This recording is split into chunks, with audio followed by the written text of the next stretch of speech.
Bakı Ekspo mərkəzində keçirilən 11-ci beynəlxalq kitab sərgisi çərçivəsində Milli Məclisin deputatı, əməkdar jurnalist İmamverdi İsmayılovun Bayquş və Qaravulçu adlı kitabının təqdimatı və imza günü keçirilib. Tədbir Qanun Nəşriyyatının təşkilatçılığı ilə Bəxtiyar Vahabzadə təqdimat zonasında baş tutub. Tədbirdə millət vəkilləri, alimlər, media nümayəndələri, ədəbiyyat sevərlər, gənc yazarlar və ictimaiyyət nümayəndələri iştirak edib. Təqdimatı açan müəllif, millət vəkili İmamverdi İsmayılov Bayquş və Qaravulçu əsərinin yaranma tarixi, ideya məzmunu və əsas mövzuları haqqında geniş məlumat verib. O bildirib ki, bu əsər insanın mənəvi dünyasına, vicdanına və cəmiyyət qarşısında daşıdığı məsuliyyətə işıq salır. Əsərdə təsvir olunan hadisələr və düşüncələr mənim uzun illər jurnalistikada qazandığım həyat müşahidələrimin bədii təzahürüdür. Bayquş və Qaravulçu insanın iç dünyası ilə mübarizəsini, mənəviyyatla materiyanın qarşı durmasını əks etdirir deyə İmamverdi İsmayılov əlavə edib. Millət vəkili qeyd edib ki, hekayə magik realist üslubda yazılıb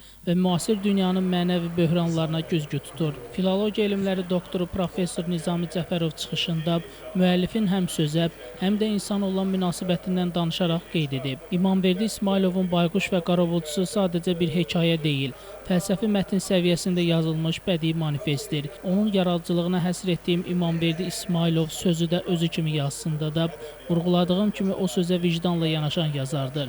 Bu əsər çağdaş Azərbaycanın ədəbiyyatında hadisədir.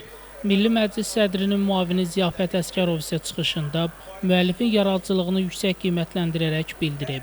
İmamverdi İsmayılov təkcə istedadlı jurnalist və millət vəkili deyil, həm də dərin düşüncə sahibi bir yazardır.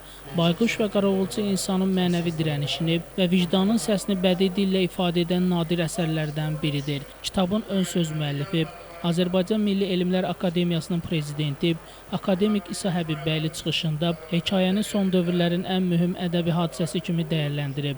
İmamverdi İsmayılovun bu əsəri milli düşüncəmizin dərin qatlarını enir. Burada həm simvolizm, həm də xalq təfəkkürünə məxsus hikmət birləşir. Bayquş və Qaravulçu insanın içindəki nurla qaranlığın mübarizəsidir və bu mübarizənin bədii təcəssümü Azərbaycan nəsrində yeni mərhələnin başlanğıcıdır deyə İsa Həbibbəyli qeyd edib. Əməkdar jurnalist professor Cahangir Məmmədli bildirib ki, İmamverdi İsmayılovun hekayəsində jurnalistin müşahidə gücü ilə yazıcının duyumu və dil ustalığı birləşib.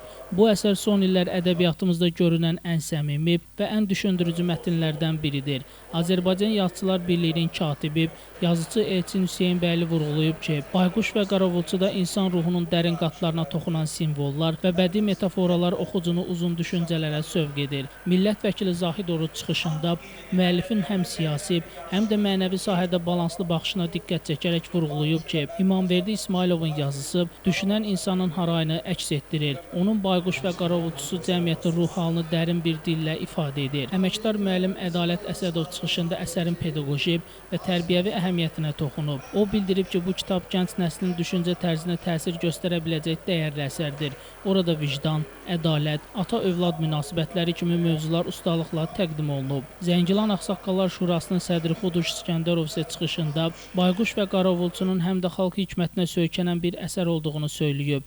Qeyd edək ki, İmamverdi İsmayılov 1958-ci ildə Zəngilan rayonunun Vənətli kəndində anadan olub. O, Bakı Dövlət Universitetinin jurnalistika fakültəsini bitirib. Azərbaycan Dövlət Televiziyasında redaktor, şöbə müdiri, Azərbaycan Televiziyasının Gənclik Baş Redaksiyasının baş redaktoru vəzifələrində çalışıb. Qızıl Qələm mükafatı laureatı olan İmamverdi İsmayılov Azərbaycan Respublikasının əməkdar jurnalisti, həmçinin şöhrət ordeni ilə təltif olunub. Hazırda Milli Məclisin deputatı kimi ictimai-siyasi fəaliyyətini davam etdirir. Tədbirin sonunda müəllif oxucuların suallarını cavablandırıb və kitablarını imzalayıb. Bu İmamverdi İsmayılovun kitabının sərgisi deyil.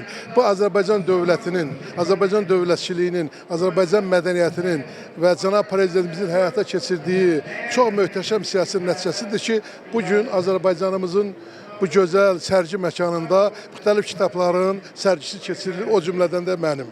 Amma mən bunu ədəbiyyatımıza, sözümüzə qiymət kimi dəyərləndirirəm. Mən həmişə qəlbimi sıxırdı bir söz adamı, yazıcı olaraq. Nə üçün bizim kitab mağazalarımız azdır, nə üçün bizim sərgilərimiz az təşkil olunur.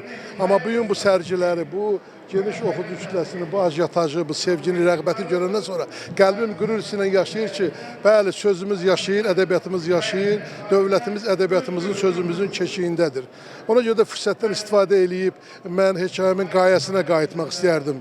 Dövlətlər qana boyanıb, sərhədlər pozulub, silahlar atılır, mərmilər atəş açır, yerlə göy silahla doludur. Amma Azərbaycan müstəqil dövləti, azad dövləti, xoşbəxt bir xalqın insanları, xoşbəxt bir cəmiyyətin övladları artıq burada sərgi salonundadılar.